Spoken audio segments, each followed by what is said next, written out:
Hello and welcome to Talking Aussie Books, a weekly podcast bringing readers and writers of Australian fiction together. I'm Claudine Tinellis. As an avid reader and passionate advocate for Australian fiction, I make it my mission to spotlight local talent. So if you're looking for your next read or simply want to learn more about the Australian literary scene, this podcast is for you. Grab yourself a cuppa, sit back and relax.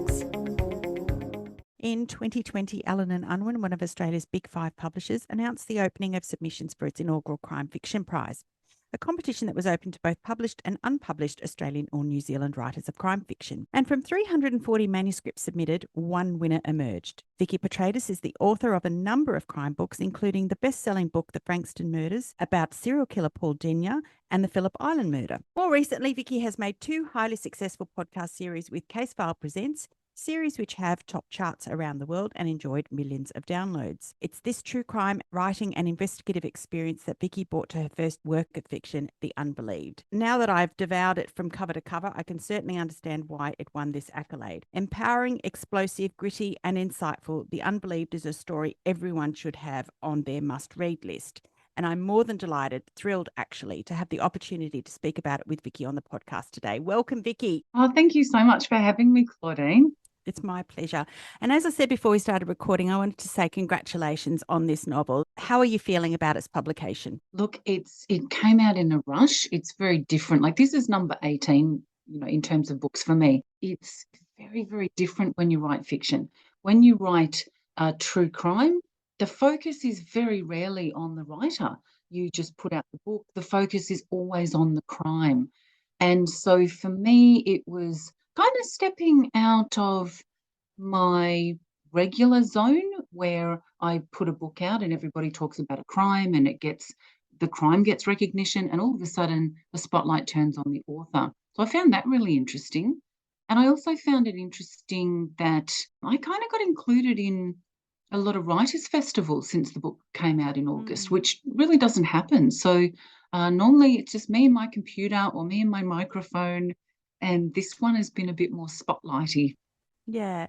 Did it change the way you feel about your writing or your writing process? No, I think I've been really interested in the reviewing process. I know that they say don't read the reviews, but the reviews for The Unbelieved have been, by and large, really awesome. And people have like you said, that this is a must read and it's unputdownable. And so the reviewers are saying lovely things. But what I'm fascinated with, because it's a theory of mine about books, is that when you get a 1-star review, that no writer can please everyone. And I know this from being in a book club for over 25 years. When you do a book and people will say, loved it, you go around the circle and someone goes, nah, hated it, couldn't finish it. The next person says, I want to read everything that author's ever written. And so I know from book club that no book, the book is the book. The book doesn't change. I think it's what you bring to the book.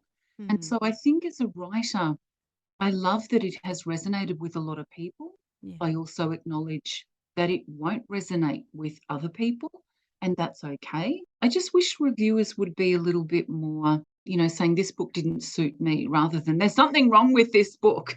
I wish that people would take, as a reader, you take more of a personal responsibility and say, this book was not for me. I acknowledge it's for other people, but it's not for me, and I'm going to move on. I don't need to get kind of catty about it, which some people do. Look, I've talked about that on this podcast before, the seemingly intense need for reviewers to not just bag the book, so to speak, but to bag the writer in the process, and also by bagging the writer, try and sway other people from reading the book, which I find a very interesting psychological phenomenon. As a crime writer, I find that kind of thinking really interesting too, because I see that in some of the characters that I've written about in real life. It's that sort of sense of entitlement and sense of, well, I'm right, this is my opinion, therefore if anyone doesn't think what I think, that they must be wrong. And that's a very, I'm a teacher as well, and that's something that kids do. And so be gentle with your reviewers. And when you write a review, authors will read them. So write the review and think, if she was reading it, what message do I, and I just think if you were in, I don't know what it is about writers. Sometimes people think that writers can be like punching bags. And as a true crime writer, I've always had this. So people would say, if they say, "What do you write?" True crime. Oh, I'd never read that. Yeah, whatever. Kind of, what do you want me to say to that? I don't know. Mm. So I found that process really interesting. And I think when you have, that thing, negativity bias, that, our brains are wired so that when we hear something negative, that takes precedence over 100 positives. And I kind of researched this a couple of years ago when my podcast came out. And someone had said, "Oh, I don't like her voice. She sounds like you're being lectured to by a teacher." And I went, "Ouch, that's mean." One of the teachers at my school, she said, "I love your podcast." And I said, "Oh, someone said I sound like a, primary teacher lecturing." She goes, "Oh, that's negativity bias." And I had never heard of it. And I looked it up. And I think once we know it exists, we can push back against it so that our brains are designed that if you hear the snap of a twig when you're a cave person, that will make you run, and that noise will stand out because it could be a saber-toothed tiger or whatever's going to eat you. And so your brain is designed to take that under consideration more than the sunshine and the trickle of the waterfall. And so I try and push back against that and just say, okay, your natural reaction is ow, but then, you push back against it and saying, that's just your brain giving that more attention than it deserves. Yeah, absolutely. Well, I hope the many writers who listen to this podcast are actually taking this in and not letting those 1-star reviews affect them and their perception of their ability to be a writer. So thank you for that. Yeah, and luckily the Unbelieved, I mean, I think the average rating is 4.5 stars out of 5. So, and this is the thing that we talk about the 1 star, but there's so many absolutely beautiful reviews that have just blown me away. And you just read them and you go, oh my God, they get me. Yeah. I understand, Vikki, that you wrote this book as part of your PhD in creative writing. Yes, just because life wasn't hard enough already, I decided to do a PhD in creative writing purely because a lot of other writers that I know were doing, they were all doing it. Mm. And I tell the story about sort of I was at a lunch table with there was about 9 people, and of all of the 9, 2 of us didn't have PhDs, and one of the 9, one of the 2 was a kid who was in grade 5, so she had an excuse, and the other one was me. And it's kind of like, oh, and they're all saying, go to La Trobe. La Trobe's amazing. They will love what you do. And so it's like, all right, just in one of those things. I think writers are always looking for ways to push their talent and push their skill set, aren't we?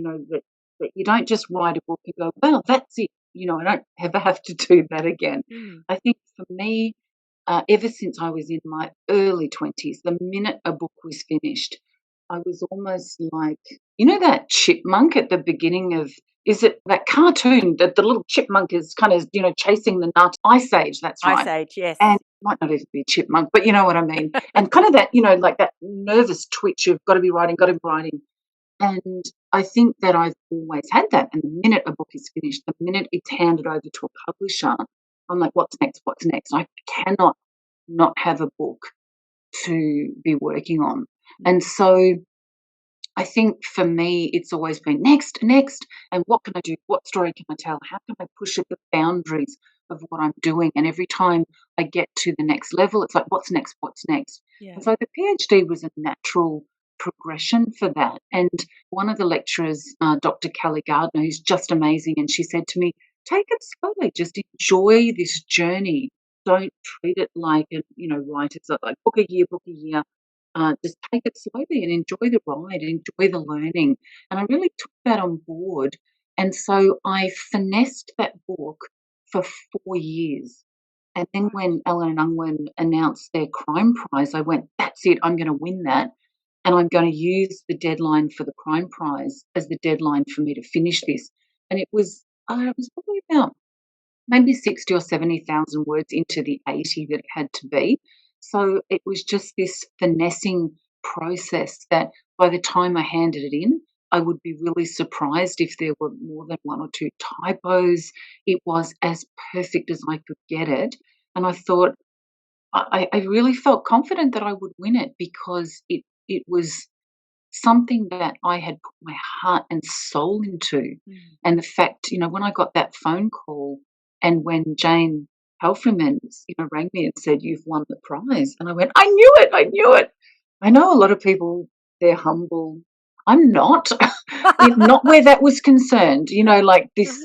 I was on this panel at Sydney it was like winners of crime awards, and there was a lot of, "Oh, I didn't expect it," and me like, I knew it. I knew it.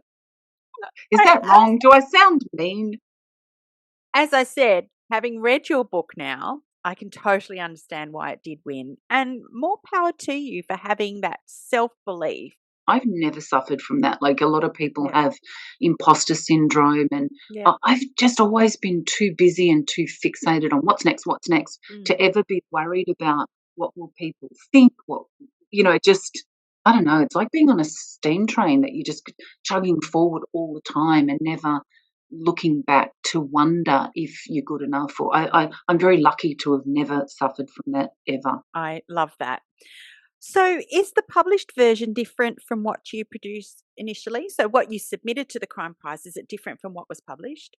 Yeah, so my PhD had to be 80,000 words, and so pretty much, knowing me, I'm a bit like that. It would have been like 80,000 on the knocker just for fun, and when I submitted it, and the end product I think was about 88,000. Okay. Yeah. So what they did was they said, "No, we want to flesh out more of that character, or we want to." They didn't change it a lot, which I was really happy with. But they just picked out a couple of things that I hadn't sort of thought of, and so we had fun just rounding out. There's a point where there's a character and she doesn't know that she's got a grandmother, and it was like, well, let's have her meet the grandmother. And I'm like, oh, of course, yeah, I can do that. Yeah. So what they did is they sent me a list of, I think it was like 30 pages, just with a list of queries and say, could we know more about that, or could we change that? And so I just methodically went through them and it built it out a bit, but essentially it's very similar. Obviously, you've investigated and researched as well as spoken about many crimes, solved and unsolved. But out of that, what would you say was the impetus for writing The Unbelieved? Oh, look, I think for me the biggest impetus was that in my 30 years of writing crime, that crimes against women and children were not under investigated, because I think the police do a really good job, but they can only work within the parameters that they have. And I've seen those parameters stretch out. But this sort of culture that when I started it in 2017, we had Me Too, we had Trump, we had Weinstein, and then we had Grace and Brittany, and we just had this thing happening where, I don't know, when I came to adulthood sort of in the late 80s and was getting married and having a child, that you had this thing where women had achieved, we've achieved equality and equal pay, and I can go to work and I can have it all.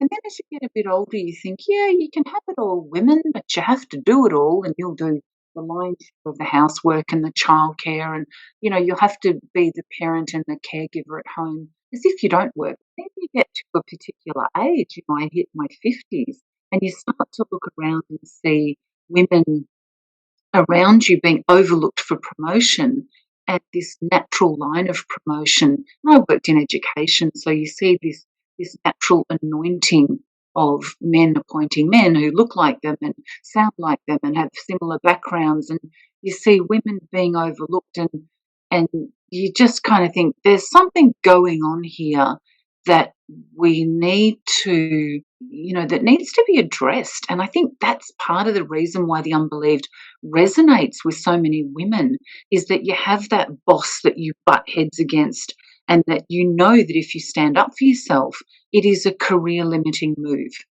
And you do it anyway because you can't not do it. Yeah. And then, you see your career in tatters, or you see a consequence of malice or nastiness or whatever. And I think every woman goes, uh-huh, uh-huh. And so this whole, you're expected to, put up and shut up and work really hard, but not really get the recognition that you deserve. And I think that was a really big part of it. So I think the Unbelieved combines those two really neatly together, in that you have the issues of crimes against women and children not getting the legal strength that they should have. And then you also have women just getting really sick of this kind of treatment, Mm. in the way that, men, like, I was clearing out my spam folder yesterday, and there were just hundreds and hundreds and hundreds of messages from, spam guys. Hello, dear. Do you want to marry me? Hello, you're beautiful. Just thought I'd get in touch. Like, leave me alone. And I think The Unbelieved really addresses some of that frustration that women have in their everyday lives. Yeah. I think you said it before, and I want to touch on this a little bit later, but let's call it male entitlement. Yeah, it's definitely a huge theme in this book, and I want to talk about that. But first, for those listeners who haven't picked up The Unbelieved yet, can you tell me a little bit more about the story? Yeah, so it's my character, my protagonist, Antigone Pollard, is a detective, and she has something go catastrophically wrong in Melbourne. And she takes flight, thinking that if she goes to this little coastal town that I invented called Deception Bay, it's not the one in Queensland, it's kind of on the Victorian coast. And she feels like if she goes back there to a place that she spent a lot of time as a child, and stays at her nan's old homestead, which is vacant because her nan's just gone into aged care, and she thinks that she just needs a break. And so she's a detective in Deception Bay, and all of a sudden there are shadows of what happened in Melbourne that almost follow her. And I think in all good literature, as in life, if we don't deal with something, it doesn't leave us alone. And so for Antigone, she finds herself in the centre of this kind of drink spiking and targeting of women around the town that really isn't taken seriously, and the women aren't believed. And I think that the point that I really wanted to make with this, and this is true in true crime as well, that when we don't believe women, it escalates. The behaviour does not go away. So when we don't believe one woman, then others will be targeted. And this is, a really strong message. We need to believe women. As I said, a riveting book. And from the get go, I knew I was in the hands of an experienced storyteller with this book. Antigone is a marvellous character, a no holds barred, unapologetically exceptional detective who will stop at nothing to get justice for victims of crime. So I wanted to ask you, was she inspired by someone in particular, or an amalgamation of inspiring women working both in and outside the justice system? Yeah, definitely a bit of both. She sort of grew legs when I was writing my book called Once a Copper, about Brian the Skull Murphy. And he was one of Australia's toughest cops. And he's now he's nearly 90, but he talked about being fearless, and he said, I never suffered from fear. I could just move through my world without feeling fear. And he did battle with, the great bookie robbers and all sorts of terrible characters in those days, the painters and dockers. And the seed of it was born when he said that, because I thought, what if you created a female character who was fearless, who just got on with it? But I also wanted a character that was a little bit different to what you often get in fiction, where you have a character that's got a lot of pulls on her time.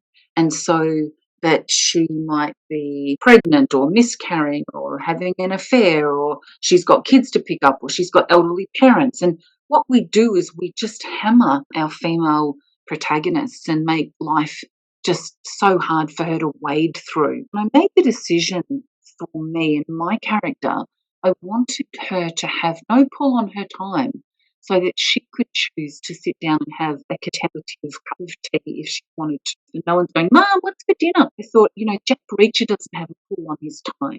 Hercule Poirot doesn't have pulls on his time.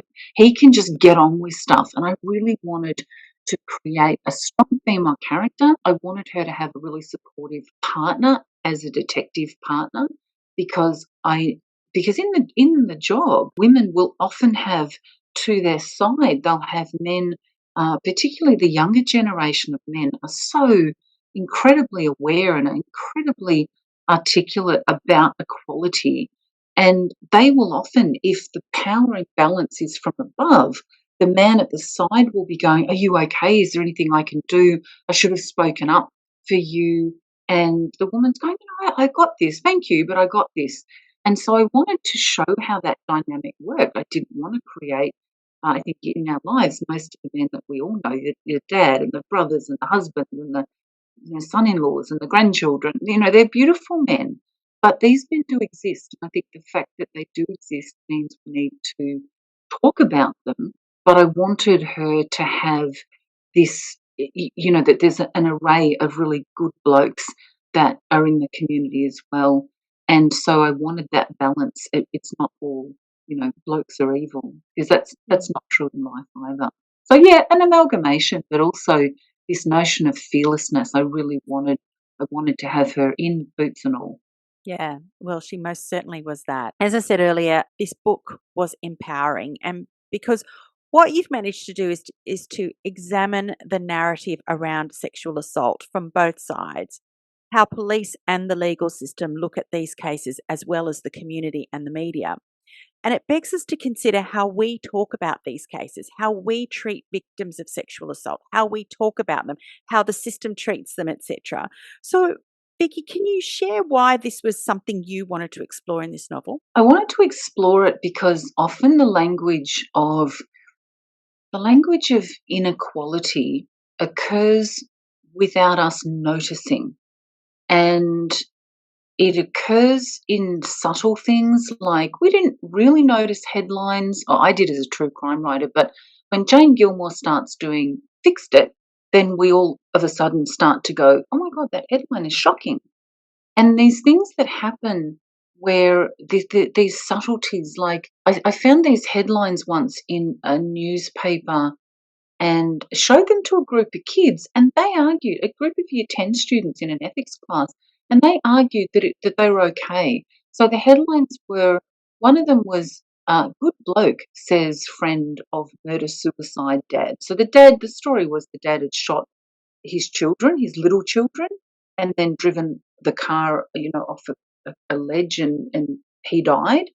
"Good bloke says, of murder-suicide dad." And in the same paper, there were two headlines that I found appalling, and one was, "Love triangle to blame for restaurant stabbing." And that story was, a woman had divorced her husband for violence. She had an intervention order after many, many months of being single and recovering from his abuse.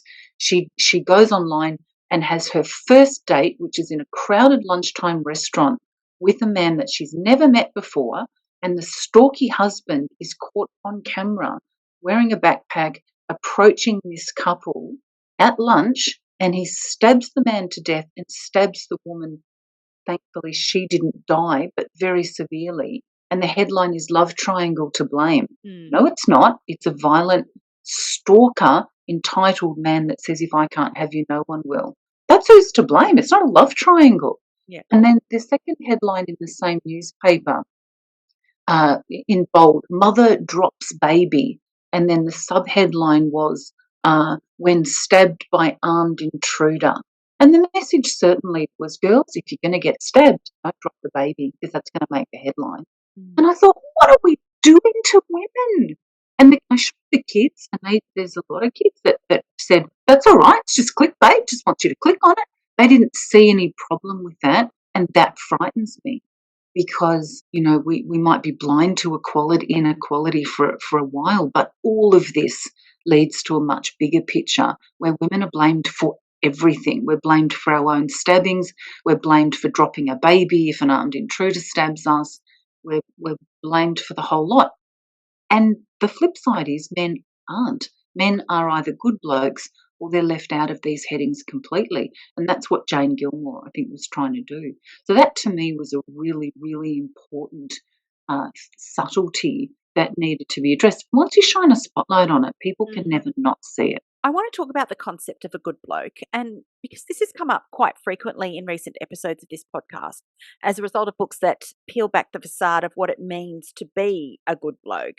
And this book is no different. And I think at one point a man gives a kid a lift up north and is said to be a good bloke and therefore couldn't possibly be capable of committing a heinous crime. How insidious is this notion? And do we need to reassess what we value as good behaviour, or do we need to just be better at calling out bad behaviour?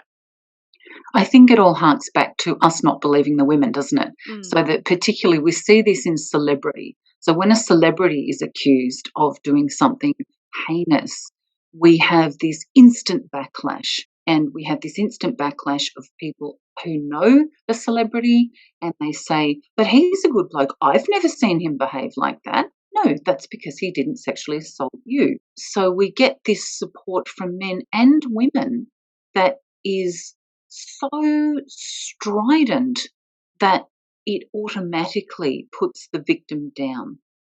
And we see this in the Amber Heard trial with Johnny Depp. We see it with Meghan Markle. An interesting phenomenon that I've noticed is that we call women liars, because when we call women liars publicly, this is the worst thing that a woman could be, right? You can be serial killers, but if you're a liar, then you're filth and you're to never ever to be believed. So we saw it in the Brittany Higgins trial. She lied about when she washed a dress. What? We saw Hillary's a liar, Meghan's a liar, Amber's a liar. And so we have this narrative that every time you see that publicly, dig beneath the surface and go, what? What's going on here? And this kind of, we can brush women off. I was on a TV show talking about a true crime case, and the characters in this true story, the male had lied and misrepresented the truth, and the woman was said to have done one minor thing. And one of the detectives on the show said, oh, well, clearly she's a liar, isn't she? And the host said, but surely the husband has misrepresented. Oh, no, that's just white noise. I mean, what? This is on national television, that you have a man can lie, but it's just white noise, or it's just a man just, making himself sound a bit better than what he is. But a woman, she's a liar. And I just thought, oh my God, this is what we're up against. So yeah, the good bloke narrative, I think, was really important, because we want to keep showing that not everyone does that. There's a lot of decent people out there. From the get-go, as readers, we're alerted to the age-old narrative around harassment when Antigone is approached by a drunken man in a bar.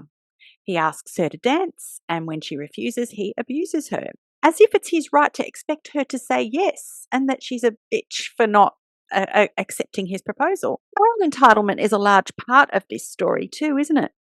Yeah, yeah. And I noticed, I just read a book that had a scene in it, Chris Hammer's latest one, The Tilt, and there's just this one really subtle scene that he does brilliantly, where a girl is riding her bike along a country road, a car sort of pulls up in front of her. This is in the 70s, and I think this would have been more prevalent, but it's by no means non-existent now. And they're like, oh, baby, do you want to hop in the car? The kid's like 13 or 14. And she's like, no, I don't. I'm riding my bike. And then all of a sudden, on the turn of a dime, oh, you bitch, you slut. And just this, if you don't comply and if you don't automatically fall into my wishes, you're then the bitch, the slut. And I just thought, oh my God, Chris, you nailed that. You really nailed that. That just in that really simple scene, you showed what it can be like, that the minute a woman doesn't comply, the true colours come out. And so I think a lot of writers are exploring this at the moment. Yeah, absolutely fascinating. Antigone is tough, uncompromising, yet vulnerable in many ways. She's moved to the country to heal from her association with a tragic case beforehand, and part of her healing is wrapped up in Waffles, an ex-police dog. And you've previously written a book about police dogs and their handlers, and this relationship between Antigone and Waffles is a truly special one. Did you specifically want to explore this, and why? Oh, definitely. When I think my whole 30 years of crime writing and my whole 30 years as a professional woman working in the world seeped into this book. And when I was asked to write a book on the dog squad with Penguin a couple of years ago, and they said, you've got to go out to the dog squad and hang out with handlers. And I'm like, oh my God, that's my dream job. And so I just saw the most amazing dogs. But what I really loved about the stories is that any dog, any highly trained dog, can be a highly trained dog who does stuff on command. But the real joy of these stories was the kind of the naughtiness. Sometimes they can be like naughty little kids, or one of the handlers said to me, every time the dog misbehaves, the dog is always right. So he had a story about they were out searching for an old woman who'd wandered off in the country from aged care, and he let the dog off the lead, and the dog goes and searches in a paddock. And then the dog just sits down at the edge of this paddock, and he's calling the dog, and the dog won't come. And the handler's saying, bloody dog, and he's walking across the paddock to retrieve the dog. And as he gets closer, behind the dog, he can see these little old lady legs sticking out. And he realized that the dog had found the woman. And normally he would do an alert bark, but it was like the dog knew that if he barked, he would frighten her. And so all of these stories that just give you shivers, they're so beautiful and so intuitive. And quite a few of the handlers talked about the dog after a really traumatic event, kind of leaning against their leg a bit, which they're not technically supposed to do, but that, I'm here, boss. We got this.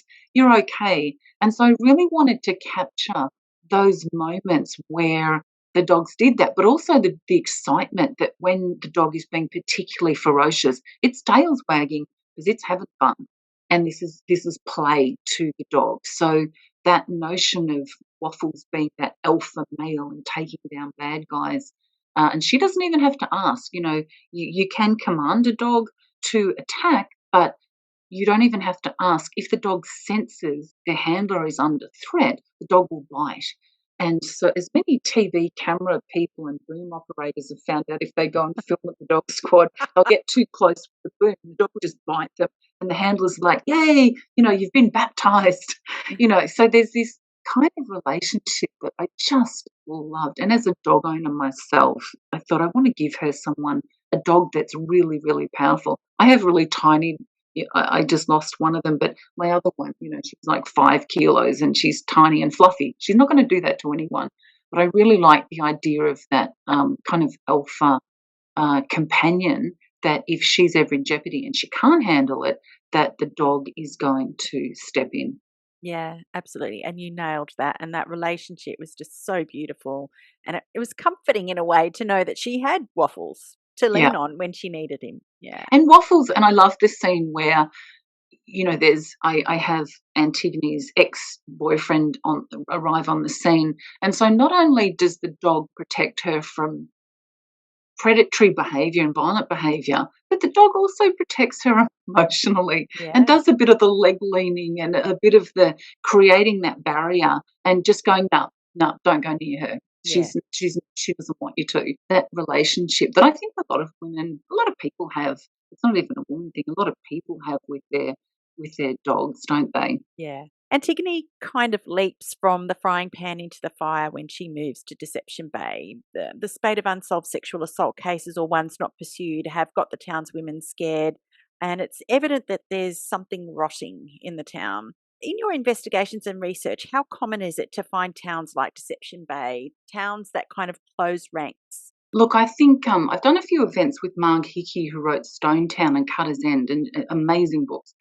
And she actually lives in a small town, and she described it perfectly when she said that small towns are just a microcosm of big towns. Like you've got your bossy people and your interfering people and your creepy people, and they're the same in cities, but they're just maybe a little bit more condensed in a small town. You don't get any difference in crimes. You've still got drug problems and unemployment, and so I think that placing all of these things in a small town kind of puts a frame around it, and that it compacts it.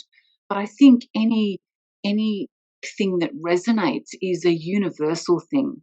And in one of the books that I wrote many years ago on institutionalized abuse, on one man's experience of that, I found myself saying a lot in the telling the story of one, you tell the story of many. And so many people got in touch and said, wow, now that I've read his story, I understand my dad or my uncle who was in that same boys' home. And I think what I hope I did in The Unbelieved is that when you tell the story of one woman who suffers from family violence, or a woman having to keep a secret, or having to hide what's truly going on. When you tell that one story, you tell a bigger story to a lot of people. And this is where this resonance comes from. And going back to what we're talking about with reviews, you can have a book that resonates for that very reason, and you can have a book that just doesn't. If a woman says, I don't identify with those experiences at all, fine. But there's so many people that will be going, oh my God, this speaks to my heart. I want to talk just briefly about women in policing. Antigone is seriously affected by her previous experience, as we mentioned before, and perhaps this colours her Deception Bay investigations, but she almost immediately isn't believed. So it's not just the victims of the sexual assault cases in this book that aren't believed, but she herself isn't believed when she reports being assaulted by a perpetrator. Do you think that there is an inherent prejudice against women in the police service? Look, I think that is really, really changing. When I first started to write stories, I think there was a lot of, men of a certain era, but 30 years down the track, those men have either retired or they've moved on. And what I really loved, probably maybe a decade ago, I would hear female friends in the police force start to talk about that kind of behaviour, and they'd say, oh, yeah, he's a dinosaur. And I thought, this is great, because these women are recognising that those attitudes coming out of the mouths of men are dinosaurs and will soon be extinct. And I think now the police force are really good at calling it out.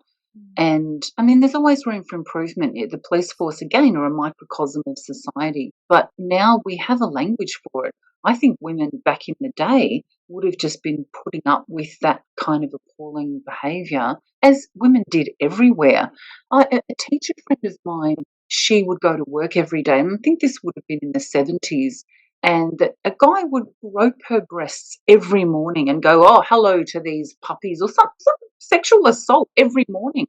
And when she reported it to the principal, she was called in, and she walks in, and the guy that's sexually assaulting her is sitting there, and the principal telling her, "Oh, don't be such a bad sport about this." So I think, I mean, it's unbelievable that that would have happened in education at a school, no doubt. Um, and and I think, the police force would be no different. But I think, like all professions, you leave yourself wide open to legal action if you don't create a safe work environment for your women. Yeah, absolutely. As we see what's happening with Brittany Higgins. But until you call it out, the whole parliament swamp, it sounds like, until she stepped forward and said, hey, this happened, and everybody just believed her.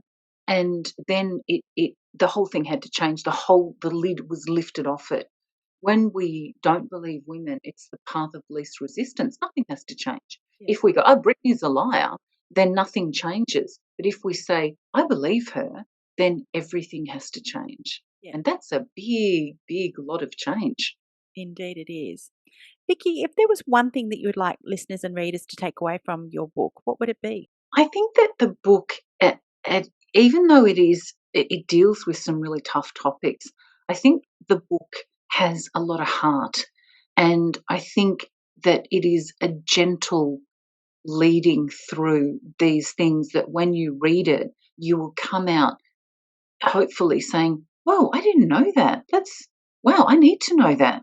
And a lot of the reviews that say this changes the way that I think about the world, they're, I mean, as a teacher and as a writer, they're the reviews that I go, oh, wow, that's amazing. So I just think that even though it is a disturbing topic, I think it is a gently covered. It's not an in your face. Even my own daughter, she didn't read it. And I said to her, "Have you read my book? Because I don't care if you don't read my true crime, but it's going to look a bit awkward if the mums at the school that your kids go to are saying, 'Oh, I've read your mum's book,' and you go, 'I haven't read it.'" And she goes, "Mum, I'm scared that you're going to hurt the people." And I went, "Read it. It does. You'll be okay." And so I had to even convince my own daughter that everyone that needed to come through fine will come through fine. Yeah. And you don't have to worry that I'm going to kill off all the good characters. She did not trust me. I think that's terrible, isn't it? Your own daughter. I should check on her progress. She is reading it, but I think she's kind of reading it like, oh my God, is everyone going to be okay? So she's it's quite funny. Vikki, I feel like we haven't heard the last of Antigone Pollard, so I'm wondering if you're planning to bring her back for another book. Yeah, look, I started the sequel last year and I knew that I won the prize. They didn't announce it till April, but I knew back in September and I wasn't allowed to say anything, which was really hard, secret to keep. But I got an idea for the sequel maybe in about September and started writing, and that really took off, and so all the establishment bits are done. And then the true crime sort of took over. So the book's on its way, but at the moment I'm doing a podcast to try and keep the Frankston serial killer in prison, and that always will take precedence because this is vital and important work to keep women safe for real. These two sort of parallel careers, and Denya just applied for parole last week, so we're all reeling from that. So there's a sense of urgency to get this done. So I feel like that might get in the way a little bit of the writing process, but I'm doing my darndest. But yeah, they're on the way. And then a lot of the reviews said we want to hear more of Waffles and Wazza and Antigone, and I went, "Oh, that's great." But they're on their way, but not quickly. Fantastic. Vikki, I might have mentioned earlier that there are a lot of writers who listen to this podcast, and given your journey to publication, certainly in terms of fiction, I wondered if you had any tips to offer writers out there. My biggest tip is when you're a writer, you have to, or my advice is to write your heart. And what I mean by that is that a lot of the comments that you read are, "I'm not good enough." There's all of this kind of self-doubt.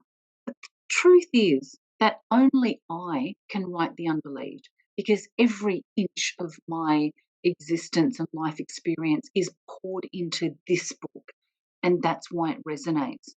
And so every single writer brings a unique and beautiful load of self-experience to the work. So don't ever think that someone can do it better than you, because nobody can do it like you. But I think have a little faith in yourself. This self-doubt that I see a lot or maybe it's just self-deprecation, I don't know, but it feels like doubt. And people, I've sent it off and I haven't got any answers and whatever. I just like keep writing, keep writing, keep writing, and don't try and be thinking, when 50 Shades of Grey came out, everyone's like, "Oh, let's quick write some bondage." But it's like you can't, because the author of 50 Shades of Grey, again, brought her special mix to that, and you can't do the thing that she does. So just always believe in yourself, because I am a prime example of again and again in my career. When I wrote The Frankston Serial Killer, I sent it to all of the major publishers and they all rejected it. "No, we don't do that kind of thing. No one wants to read that kind of thing." I ended up having to self-publish that, and it became a bestseller within probably about the first 5 weeks. And so publishers were wrong. And just because it hasn't been done, just because they're risk averse, doesn't mean that your story isn't really, really worthy. So basically, the core of my advice is just believe in yourself and trust yourself. Yeah, fantastic. Thank you so much for sharing that. If listeners out there wanted to learn more about you and your books, where can they find you? I think my Facebook author page is the main kind of thing. I have a website that I haven't updated with the prize, which I need to get onto, but I don't know how to do it. So that's why I keep putting it off. But if you follow my Facebook page or Twitter, any events that I'm doing, talks, I always post them. So, and there's a message through my website. People often send me messages. Vikki, I wanted to say how much I enjoyed The Unbelieved, an incredible debut. I cannot wait to see what comes next. Thank you so much for joining me on Talking Aussie Books today. Thank you so much for having me. That's a wrap, folks. If you enjoyed this podcast episode, please drop me a line via my webpage at claudinetinellis.com, via Instagram, Facebook or Twitter. Alternatively, consider leaving a review on Apple Podcasts, Spotify or Google Podcasts. Until next time, happy reading.